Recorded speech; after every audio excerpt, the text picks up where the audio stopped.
All right, everyone, welcome back. You know we love to get into the nitty-gritty here, and today we are diving deep into President Biden's efforts to tackle the student loan debt crisis. Yeah, buckle up. This one's a big one. It really is. We've got some awesome sources lined up for this. Reuters, Investopedia, ADC News, and even the New York Post. We're talking the full spectrum here. And get this. Hit me. Nearly 1.1 million public service workers have had a collective $78 billion in student loans forgiven under Biden. Wow. That is a lot. Right. And that's just one program we're going to be talking about today. Yeah, there's a lot to unpack here, for sure. Absolutely. So let's explore exactly what's been achieved, what roadblocks were hit along the way, and maybe most importantly, what it all means looking ahead. Sounds good to me. Let's get into it. Start with that $78 billion number. Okay, so that's from the Public Service Loan Forgiveness Program, or PSLF for short. PSLF, right. Which, from our research, seems like something this administration really wanted to make work. Yeah, definitely. And the recent announcement from December 20th, an additional $4.28 billion in relief, really brings that point home. Brings the grand total to $78 billion, right? Helping almost 1.1 million workers. Exactly. Which, is incredible. But I think a lot of people still don't really know how PSLF even works. Like, what's the deal with 120 payments? Yeah, let's break it down a bit. So basically, under PSLF, you can get your loans forgiven after making 120 qualifying payments while working full-time in public service. Okay, 120 payments. We're talking 10 years of payments. Yeah, exactly, 10 years. Yeah. But it wasn't always easy to actually get that forgiveness. Right.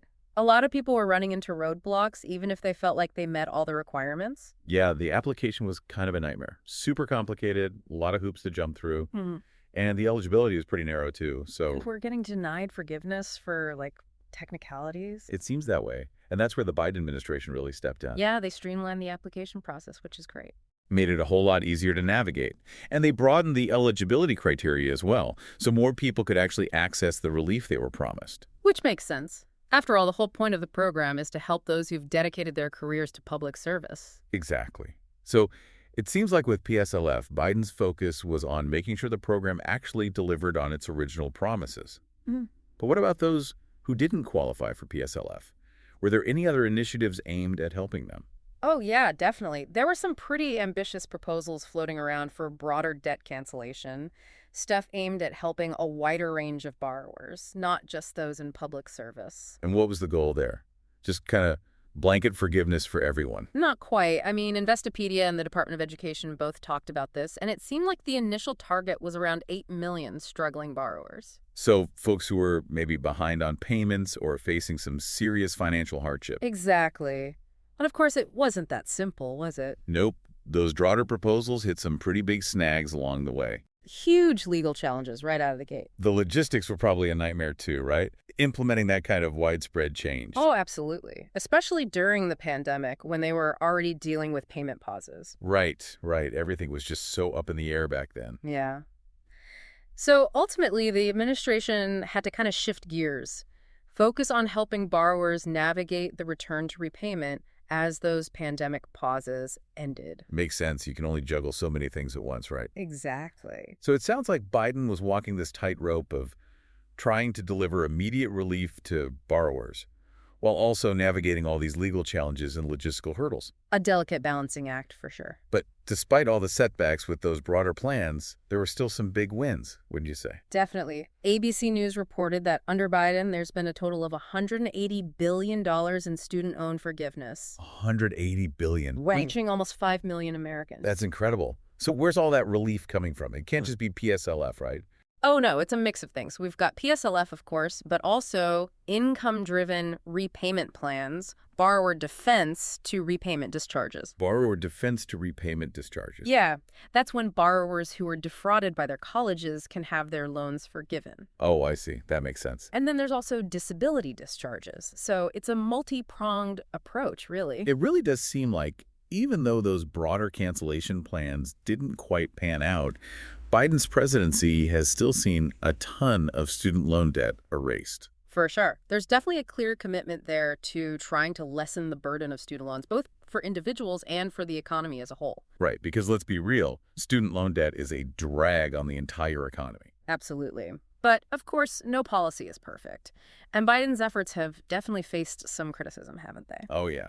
Plenty of pushback. Sources like the New York Post, they're highlighting the arguments against broad cancellation. Like what kinds of arguments? Well, they say it exceeds presidential authority and that it doesn't address the real problem, which is the rising cost of college. Right. They're saying it's just a Band-Aid solution. Yeah. Not tackling the root cause. Exactly. And then on the other side of the coin, you've got the supporters of broad cancellation. Who are saying that this relief is crucial for economic growth. Yeah.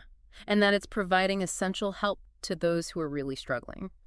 The ones who need it most, you know? Right. So it's a super complex issue with strong arguments on both sides. For sure. And the Supreme Court's rejection of that initial $430 billion plan really highlights just how complex it is. Yeah. A major legal roadblock. Really underscored those limitations and the potential roadblocks for any future large-scale debt relief initiatives. Absolutely. So where do we go from here? What's next for student loan debt relief? That's the big question, isn't it? The million-dollar question. I mean, honestly, it's hard to say for sure. Yeah, there's so many factors at play. The incoming administration's policies will definitely have a huge impact on how things unfold. Absolutely. Will they continue these efforts, expand them, or maybe scrap everything and start from scratch? Who knows? It's a real nail-biter, that's for sure. All right, so let's recap. Biden's presidency has definitely been a pivotal period for student loan debt relief. No doubt about that. Millions have benefited from all sorts of different programs. But looking ahead, the path forward is murky at best. The future is uncertain, my friend. It really is. And that's what I want to leave you all with today. With all this uncertainty swirling around, how do you think the student loan landscape might change in the coming years? And what impact could those changes have on you or on someone you know? It's something to really think about. Yeah. No easy answers, that's for sure. But the choices made in the next few years are going to have a big impact on a lot of people. Couldn't have said it better myself. We just scratched the surface of a super complex issue here today. Barely skimmed it. Who knows? Maybe we'll revisit it again soon and see what new developments have unfolded. But until then, keep those brains buzzing, folks. Stay curious. And we'll see you next time. Catch you later. Today is your lucky day. Today is the day that our $3 website works for you, paying you directly to your PayPal daily. Imagine $3 ongoing continuous payments to your PayPal account. Imagine falling asleep and waking up to $300 in your PayPal account. How would this make you feel? How could this help you? What bills could you pay? What kind of fun could you have? What does that retirement look like now? All for a one-time payment of $3. This website is DFY done for you, fully built and completely hosted, and never stops collecting payments for you.